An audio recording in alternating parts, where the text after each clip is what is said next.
C'est Fabien Locher, je crois, l'historien Fabien Locher, qui a rédigé un ouvrage qui s'appelle Le savant et la tempête, qui est vraiment une référence là-dessus et qui, je suis sûr, vous intéresserait beaucoup parce qu'il explique vraiment ça.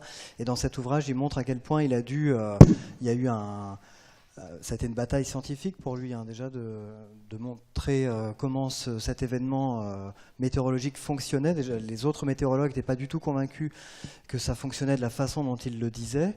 Et s'agissant donc de cette tempête-là, donc c'est 1854 si je ne dis pas de bêtises, il a fait une étude a posteriori, c'est-à-dire en reprenant les données météorologiques qui avaient été collectées, mais a posteriori, après la tempête. Donc et puis en contactant ses collègues à travers l'Europe, constaté qu'on pouvait suivre le passage de la tempête d'ouest en est en remontant le temps comme ça.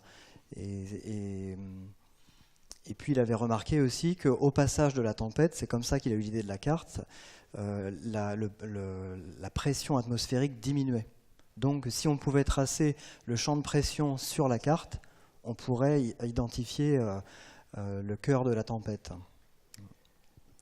Après, le principe de la carte, avant 1854, il y a d'autres personnes qui avaient eu l'idée de tracer ces cartes de champ de pression, mais sans penser que ça pouvait avoir cet intérêt-là dans la prévision.